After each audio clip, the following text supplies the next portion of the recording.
Hello friends, again हम आपके साथ लेकर आए हैं एक इम्पॉर्टेंट क्वेश्चन जो कि आपके चैप्टर 7 में से है क्लास 10 के स्टूडेंट्स के लिए, जो कि आपके बोर्ड के एग्जाम में अगर कुछ इस टाइप का टिपिकल क्वेश्चन आएगा तो हो सकता है कि आपसे ये क्वेश्चन पूछा जाए। और ये जो क्वेश्चन है आपके एग्जाम्पलर का है, तो इस क्वेश्चन को आपको ज़रूर देखना चाहिए कि किस तरीके से इसे सॉल्व करते हैं।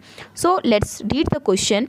Find the centre of a circle passing through the points. हमें यहाँ पर सर्कल का सेंटर फाइंड आउट करना है, जिसमें से वो क्या करे 3 पॉइंट्स पासिंग आउट हो रहे हैं, जहाँ पर आपको 3 पॉइंट्स इस तरीके से गिवन है।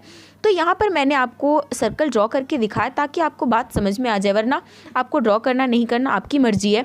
तो यहाँ पर इन्होंने सर्कल कहा, इन्होंने अगर 3 पार्ट से डिवाइड कर रहे हैं और हमें सेंटर चाहिए, तो अगर इस बात को आपको पता होगा कि सेंटर से रेडियस कहीं पे भी जाए तो रेडियस तो हमेशा कैसा होगा, इक्वल होगा। इट मीन्स हम ये कह सकते हैं कि यहाँ पर आपका AP जो होगा वो BP के इक्वल होगा और उसके बाद वो CP तीनों के तीनों कैसे होंगे, इक्वल होंगे।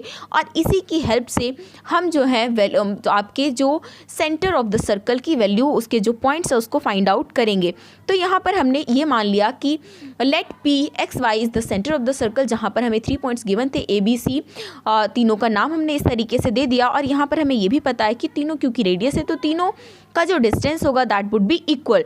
तो सबसे पहले हम ले रहे हैं taking AP is equal to BP। हमने क्या लिया, AP को और BP को इक्वल मान रहे हैं। तो अगर हमारा AP is equal to BP है तो इसी तरीके से इसका स्क्वायर भी इक्वल होगा। बोथ साइड हमने स्क्वायरिंग कर दिया। अब देखिए, by the using distance formula हम इसको ईजिली यूज़ कर सकते हैं। जैसा कि आपको पता है x2 - x1 का होल स्क्वायर, y2 - y1 का होल स्क्वायर। इसको यूज़ करने के बाद हमने एक बार तो AP में फार्मूला लगा दिया और एक बार BP में। उसके बाद सॉल्व करने के बाद फर्दर यहाँ पर भी x स्क्वायर था, यहाँ पे x स्क्वायर y स्क्वायर से y स्क्वायर, ये दोनों के दोनों हो गए कैंसिल। और उसके बाद में जो भी हमारे पास डाटा बचा उसको हमने सॉल्व कर लिया। तो उससे हमारी एक इक्वेशन निकल कर आई, that is 6x - 2y + 14 is equal to 0। क्योंकि ये सारे के सारे जितने भी कॉफिशेंट है सबके सब 2 से डिवाइड हो रहे थे, तो इसलिए हमने इसे 2 से डिवाइड कर दिया यहाँ पर। और हमारी जो फाइनल नॉर्मल इक्वेशन निकल कर आई, that is -3x - y plus में 7 इज इक्वल टू 0। अब इस इक्वेशन से हमें बिल्कुल भी नहीं पता चल रहा कि हम x और y की वैल्यू कैसे फाइंड आउट करेंगे, तो इसलिए हमने again BP is equal to CP रख लिया। तो BP और CP रखने के बाद इसकी जो इस तरीके से वैल्यू, अगेन हमने वही सारी की सारी प्रोसेस को फॉलो किया। दोनों में डिस्टेंस फार्मूला को यूज़ करने के बाद जब हमने इस इक्वेशन को सॉल्व किया तो हमारा जो था x स्क्वायर y स्क्वायर तो कैंसिल होना ही था, साथ के साथ x का कॉफिशेंट भी हो गया कैंसिल।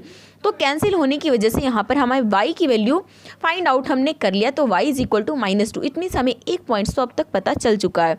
अब हमें दूसरे पॉइंट्स को फाइंड आउट करने के लिए इसी y की वैल्यू को हमने इक्वेशन नंबर फर्स्ट में पुट कर दिया। और पुट करने के बाद x की वैल्यू भी कितनी आ गई, 3। इसलिए हम कह सकते हैं कि centre of the circle is 3, -2। तो ये आपका निकल गया हमारे points of the centre of the circle.